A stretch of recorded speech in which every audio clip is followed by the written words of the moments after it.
Hi, it's Erin from the Witch of Saturn. Welcome back to my channel. Today I'm going to do a VR to Chanel Days hashtag end of year tarot tag. The first prompt is deck you loved using the most this year. So for this I had to choose the Void Tarot. I was just so blown away by this deck when I got it.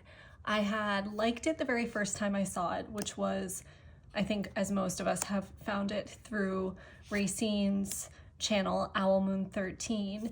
And I was like, oh, I really like that deck, and immediately looked it up, and it was out of print at the time.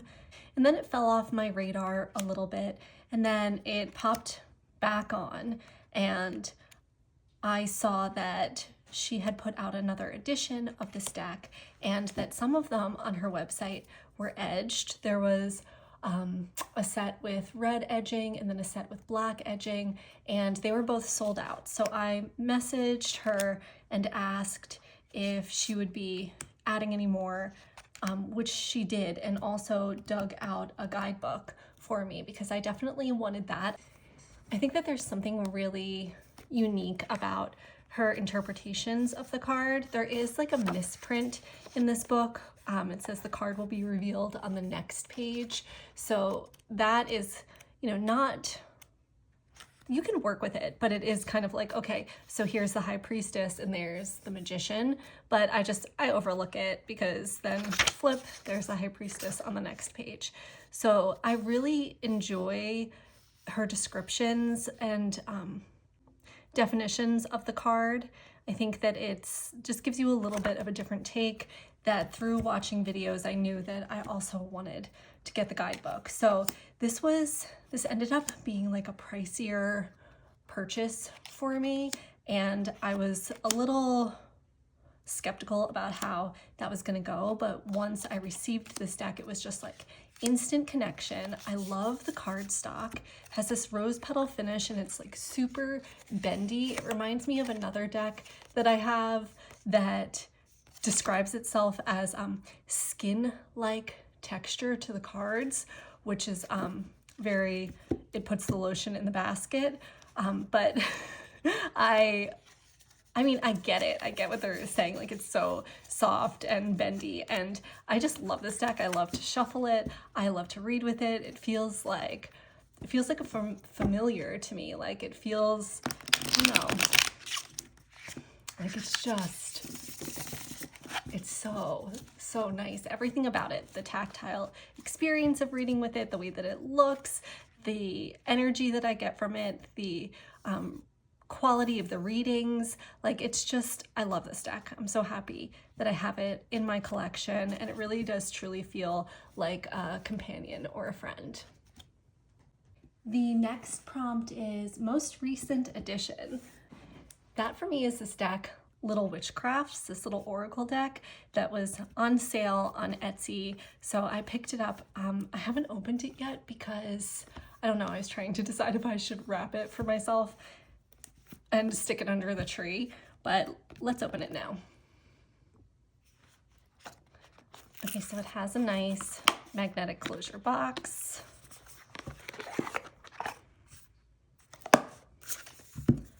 Comes with a cute little guidebook. Cardstock is not my favorite, but also not terrible. It's kind of the quality that you would expect for like a $30 indie deck, definitely will need some edging, but I love this antique look. I really like the keywords on here, and just the witchiness of it. I think, the black dog, like I think I saw this and I was like, well, I have to get it because I just love the mythology around the black dog and Hecate, and also the Taylor Swift song. So I'm a big Swiftie. Anytime there's a tie-in with that and like witchcraft, like come on. I really like how witchy this is. The broom for cleansing, the candle for hope, the cauldron transformation. I did reach out to the creator to confirm that There was no AI used in this deck, and there wasn't. This was created by Michelle Peters, but illustrated by Jasleni Brito. And I think that this will be a nice addition to the crystal ball, the crossroads. I think that this will be a nice addition to my collection and work really well with so many of my decks. The Firefly enchantment, I love that. I love the 4-leaf clover, the gallows. Like, I just think that this is a cool keyword oracle that has the iron nails. Like, love that. I think that it will just like fit really, really well in with my collection. So I'm excited about this. A deck that isn't my usual style, but that I'm vibing with, is the Yellow House Tarot by Heidi Nickerson. This is an indie deck and is still available. This was the first deck we used for Deck Connectors Club. I feel a special affinity towards it because of that. But I also, there's a couple different ways that I like to work with this deck, even though like this aesthetic is not something that I usually go for. It's much more of an antique-y type of, you know, kind of like very, what's the right word? It's like girly, old-fashioned, vintagey kind of vibe, which I enjoy. I like that aesthetic. It's just not really something that I use or connect with. It's kind of like retro. But yeah, I really enjoy using this deck for both ancestor work and also this is, I thought when I got this that this was going to be like a rage deck for me because a lot of my frustration comes with like what's expected of women domestically. This card like pissed me off when I saw it because I'm like, oh, this is grief, a sink full of dishes, but also like it pissed me off because it hits a nerve with me because like this is just like this never-ending cycle, right? That like there's a certain responsibility and mental load that tends to fall on women as this like being their role or their job. And so I do use this deck when I am feeling frustrated or overwhelmed by the situation within my house. Like, you know, there's 5 people living here. I have 2 kids. Things are constantly getting out of order and in disarray, which is fine, but I also need a certain amount of order in my surroundings, in my home, and visually to feel sane, to like for my brain to function properly. So when I'm feeling like that, when I'm feeling overwhelmed or I'm getting like bitter or resentful about like the state of my house, I just turn to this deck and it really helps me to just like ground myself and to kind of clear so that then I can, you know, do what I need to do so that I feel better in my home. My favorite deck pairing this year has been the Narrative Alchemy Tarot and Poesis. I think that these decks together just really hit it out of the park. They read together so well. I think that they are both decks that do their job really well, and more importantly, I think that it is their accompanying books or guidebooks that really hit it out of the park for me. So Poesis has a book of poetry by Megan King, who is not the creator of Poesis. Andrea Wan is the creator, and so there are 2 people involved in this, but I love the poetry for these cards. It really hits for me. It's enjoyable for me to read. Some poetry is like too cheesy for me, and I really think that it's not the case with this. It's very insightful and provocative and soul-soothing.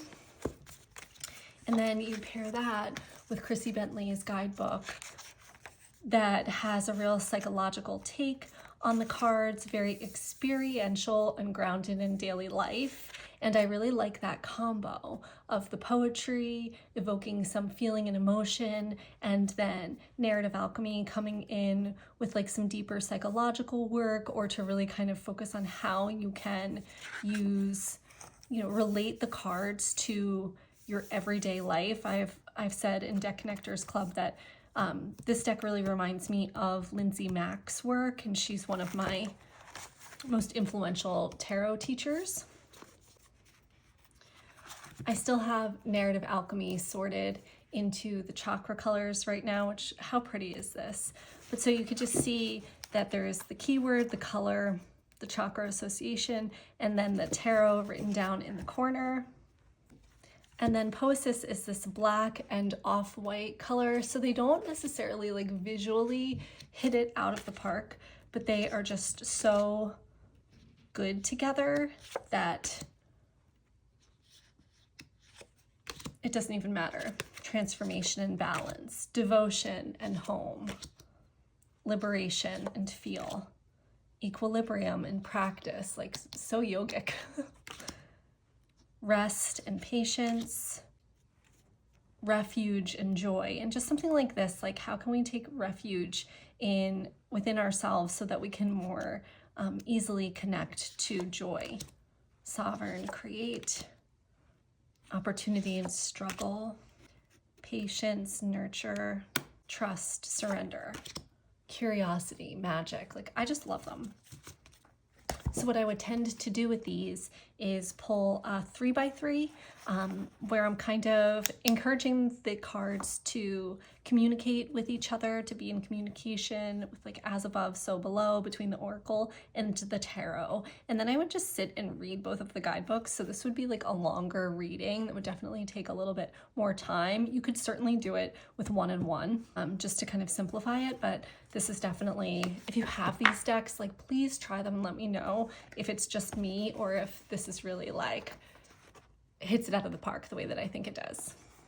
Oh, this is like my favorite prompt. So divination accessories, dice, journals, altar items, deck mod, bag, cloth, or any accessory bought or made. I could make a whole video just on this, but here are some of my standouts from the year, from also some of my favorite creators and people in my life. Like the sentimental aspect just adds so much for me. Okay, the first is going to be this bubble bag by Moonlit Fae. I think that this thing is so stinking cool. Like the rainbow zipper totally got me. I love this vinyl and just the like, I don't know, everything about it. It's awesome. And then inside the bag are my tiny tiles from the felt tarot that Jamie Sawyer made. So Jamie just gifted these to me as my Yule present. Oh my gosh, this is so great that it was 3 of Cups, because this is the card that the energy of my year has really been in 3 of Cups. She made these for me specifically with the black border. The felt tarot has different colored borders, and I've just been bugging her for, I really wanted to see it in black borders. And so she made these for me with that, and I think it makes the artwork really like look a lot brighter and pop. And I also was wanting a set of these little mini tiles because they're just so cute. Like here is the size of her standard tiles. This is the 8th house tarot. So you can see, like, look at the mini. So adorable. So I think that these are just like some of the most unique things that Jamie makes and offers. And I've seen a lot of different, like there was just a Kickstarter for some coins, some tarot coins. I've seen a lot of different variations of, like casting type of tarot tools, let's say. And I just think that these are incredible. She cuts the wood and burns it, and then does the, you know, the prints of the cards and then the resin over top. And they just like come out so beautifully. So here's another full-size tile of her Lenormand set. This is like this particular set of Lenormand tiles was not fit to print. It's like a B grade, where the imagery just didn't come out as bright as she wanted. So it's like a seconds edition, which is great because like I still love them. So I also love this tarot tube sock that Jay sent to me. I just think that it's just so special to me that she made this and thought to send it to me, and I love the way that it works. You know, I'm a big fan of Moonlit Fae bags. I have a ton. Jenna is just, I mean, her stuff's incredible. But I also really love this. I love how it just like hugs the deck. I have Future Ancestor in here, and you just kind of slip it into its little tube sock house and wrap it up, and this little tassel hooks underneath, and it's just so cute and cozy and sentimental. I've got to zoom way out for this next one. So the next divination accessory that I am just feel really grateful and special to have this is this casting sticker book, another Jamie Sawyer creation. She made this sticker, this Tarot Witch sticker. She also makes these smaller ones, Aspiring Bog Witch, Rise, Shine, Create, Divine. Just, they look so great. So this is all of Jamie's casting stickers and the corresponding spreads that she's created. I'm not sure exactly how I'm going to get this information onto the blank page yet, if I'm going to like cut and collage or handwrite it. Still yet to be determined, but I'm just working on filling in the book, which has pretty much all of the casting stickers she's ever made in it. So the only other book that exists like this, unless somebody is out there, you know, making one on their own, is Jamie's. So I brought my book over to her house and we just filled it in because they were sitting in a stack over here waiting to be done because children and life and housework, which is, you know, why I need the Yellow House Tarot. Deal with my, you know, the imbalance that sometimes is in my life, or the sacrifice that I have to make between the things that I want to do. Like I want to sit and make a casting sticker book and put all of the casting stickers in because they're vinyl. So they take a special finesse to make sure that they don't bubble. It's easy, but you know, it's a project. It takes some time. And so there's like often an imbalance in my life between what it is that I want to be doing and what it is that I have to be doing. And so that's when I turn to like the Yellow House Tarot or something. Like tarot is very much a practice of self-care for me. God, aren't they just so pretty?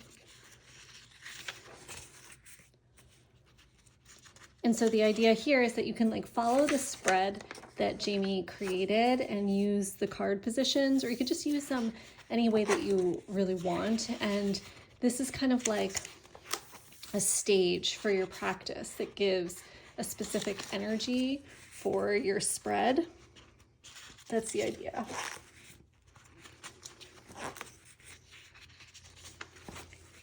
So here we have some like Halloween-y ones. I love this guy.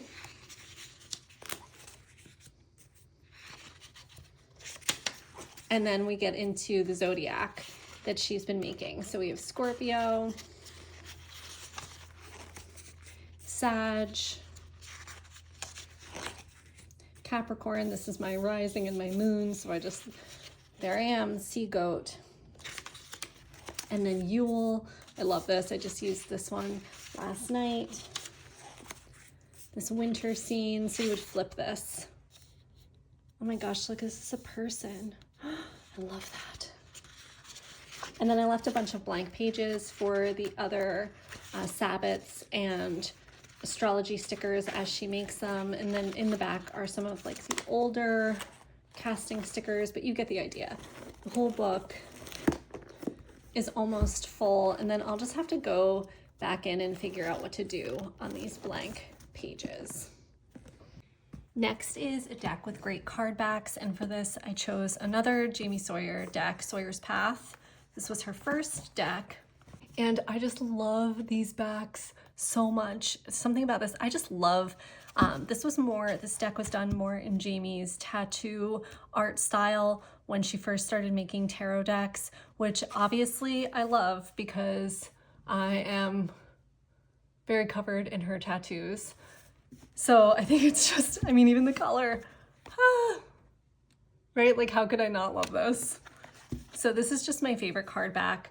I love, there's also, Jenna has a matching bag that she makes for this with custom Jamie's artwork on a custom fabric, and I really need to get that. That's gotta go up there. This one still is in order right now. But you can see kind of like her, I love the crystals as the wands. That's one of my favorite things about this deck. Yeah, it's just got these like bold, beautiful colors, and those are my favorite backs. A deck with a theme that you like. For this, I chose the Botanica Tarot by Kevin J. Stanton. This is a mass market deck. Comes in this box that I was complaining about in my last video, and then realized that the reason it was so hard to open was because I had it in the wrong way. Honestly, for a mass market deck, this one is pretty good. The cardstock really doesn't bother me.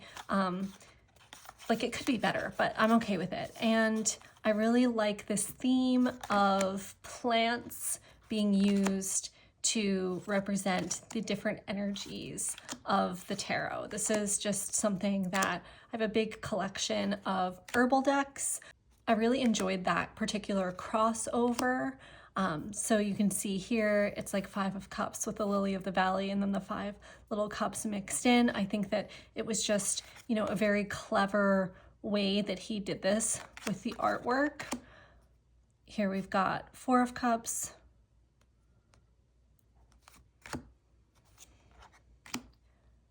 and then the majors have these little, like, this would be Judgment, I think. That's the thing about this deck that some people complain about, is like, well, what's what? Like, we know that this is 5 of Pentacles, and you see the coins there mixed in with the flowers, but otherwise, like, you know, the majors is kind of like, what are we looking at here? Like, is this the Wheel of Fortune? And then when you go to the guidebook,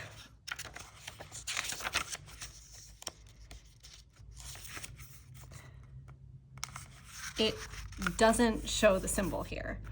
That's my biggest qualm with this. Like, the layout is also a little strange to read, but like, you have to then, if I'm thinking, okay, is this the Wheel of Fortune or the World? Right? It's gotta be one of those. So I'm looking for, it's not the Medicine Wheel. It's gotta be the World. And it is.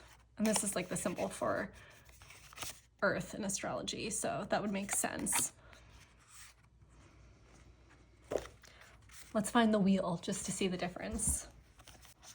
Like, is this High Priestess, do we think?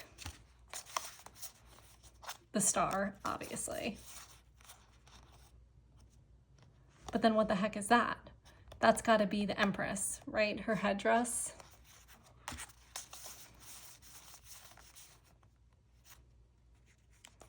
Temperance with this little cup.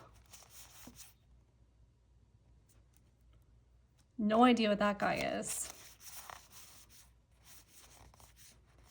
This is the Fool. Yep, don't know what that is either.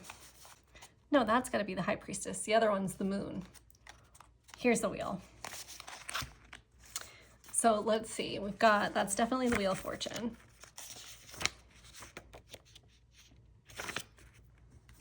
Yep, there's the High Priestess.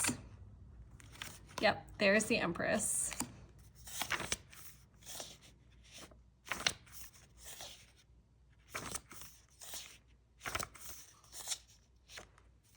Here's the Medicine Wheel.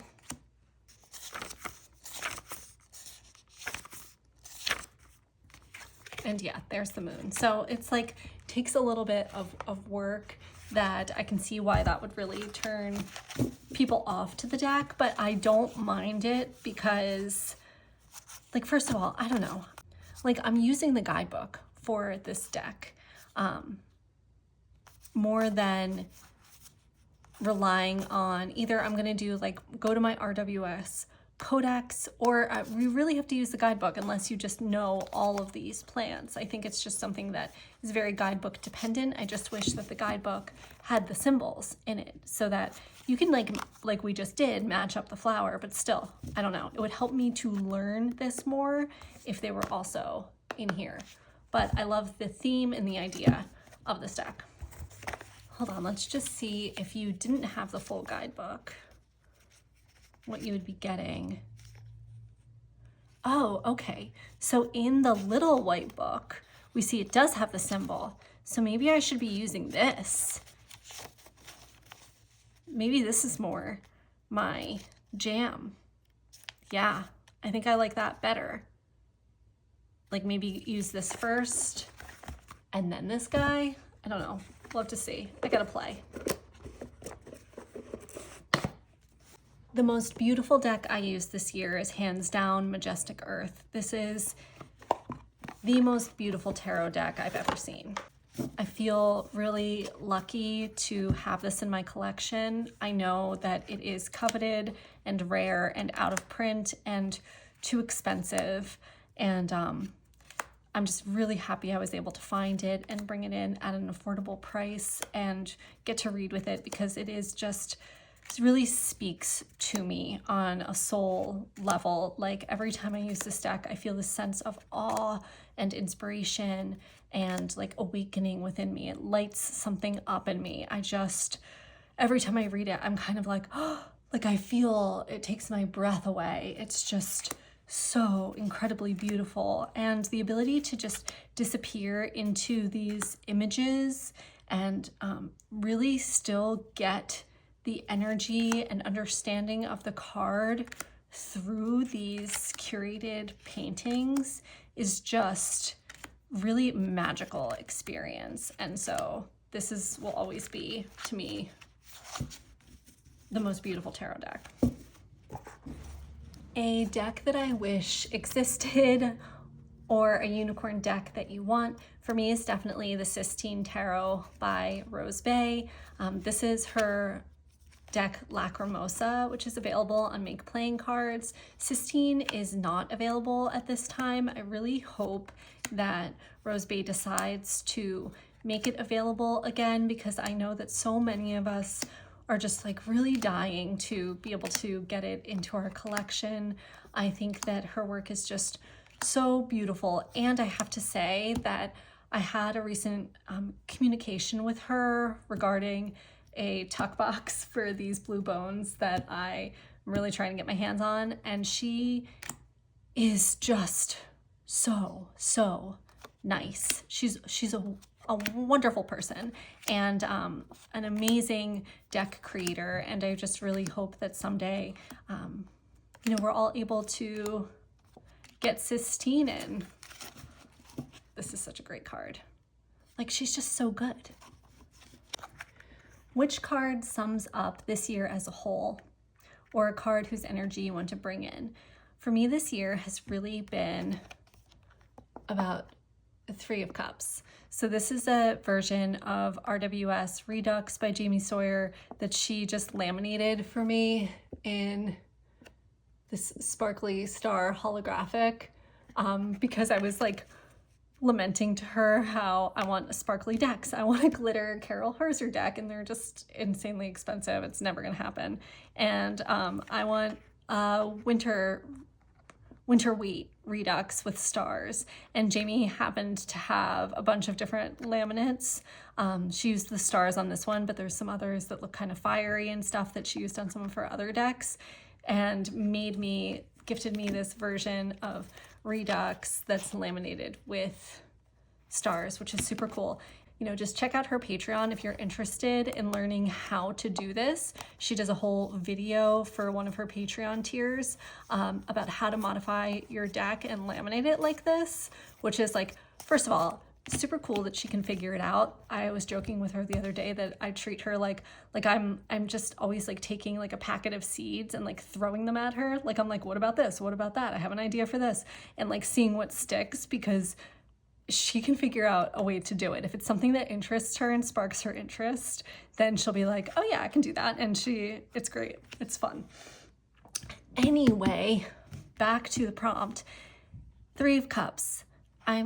This year, I really cultivated and continued some really close friendships, and found what I really feel like is a home in the tarot community, between starting this YouTube channel, doing Deck Connectors Club, being more active on Instagram and interacting with other tarot enthusiasts and deck creators there. Like, it just feels so supportive and lovely, and I'm very, very grateful for that space in my life, because tarot has always been a really big part of my life. And I've always had my friendship with Jamie that also crosses over into tarot, which is such a blessing. And just to be able to kind of grow that, and to meet Jay from Iridescent Tarot, and it's just been a really great year. And then this card also, anytime I pull it, I just see me and my daughters. I have 2 daughters, 7 and about to turn 4, and the 3 of Cups just really feels like the 3 of us. It's just so special. I'm so grateful that I get to be their mom, and I just love being with them, spending time with them. I'm so grateful that I get to do that, and to also focus on doing the things that I'm passionate about and I love, and coming together in community. So that's the energy of this year. And then a card whose energy I want to bring in is the Sun. I am in a Sun-ruled profection year in astrology.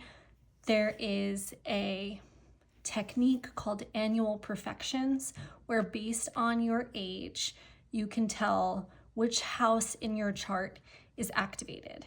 So I am 43, and everyone who's 43 is in an 8th house ruled perfection year, which also rules over the tarot. And for me, my 8th house is in the sign of Leo. The Sun rules Leo, so the Sun is my Time Lord, or the planet that is activated for me this year. I actually meant to, this is a spell candle by Madame Pamita from Parlor of Wonders. She makes the best spell candles. And this has a whole kit, came with herbs and instructions on how to do the spell. I meant to do this on my solar return, and obviously did not get around to it. That was in May. And so I've just been like waiting, like, well, what's the best time to do my sun spell then? And I think I'm going to do it on the winter solstice, the return of the sun, and just focus on bringing in more of this energy, actively focusing more on connecting to joy and focusing on the things that light me up inside. My tarot practice reflection. This is the Peculiar Pathways Tarot by Lennox Reese. I'm just going to flip through this while I reflect on my practice this year. So I am very grateful for my tarot practice. This year it's really grown and evolved into using more oracle decks, into discovering more decks that really suit my style. It's evolved in taking risks on a deck like this that I wasn't sure if it was my style, and I really enjoy reading with. I'm just really happy where I'm at with my practice. I had always used tarot in a very personal way for personal reflection and growth. And then at some point I got very committed to learning a predictive reading style so that I could do tarot readings for clients and feel really confident as a professional tarot reader. And now I've kind of it feels like a homecoming to me, where I've come back to using tarot as a form of self-care, as a way to explore the energy of play and imagination and connecting to and trusting my intuition. I am currently, so my practice kind of looks like, there's a couple of different things I do. I do like a weekly card pull. I always do a year ahead spread. And then I am, actively working with Jay on deck connectors and connecting to different decks in my collection, as well as using the other decks that I have in different ways. So I try to do like maybe 2 to 3 tarot readings a day. One that's kind of really in depth, maybe one that's just like a simple 3-card pull, and then maybe like a deck interview or something. If like that's like kind of the max I can squeeze in. Any more than that also sometimes feels like what are we doing here? Everything's getting all muddled. But I do enjoy, like morning, noon, and night. Like if I can do it, I really like to read 3 times a day like that. And but without any pressure on myself. I'm also really looking forward to starting a Marseille study in January with Jay of Iridescent Tarot and Shanna of Sincerely Shanna D. We are going to work through a book on Marseille and work with Marseille decks and learn the system. So I'm really excited about that because it's been a while since I've been in study mode, and I love to learn. I would just study and learn all day if I could, because Gemini Mercury, and yeah, stay tuned for that. Follow along, you can learn Marseille with us. Okay, and then pull a card for the new year or a deck you want to use next year.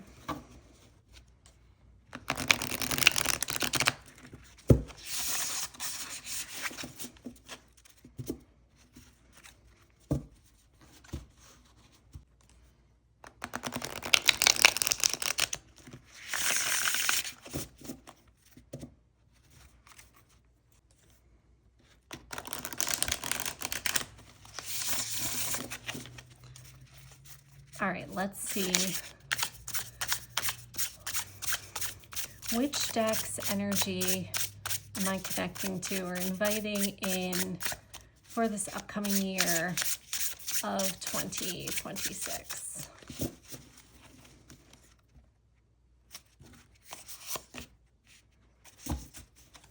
Eight of Swords with, there it is, the Sun.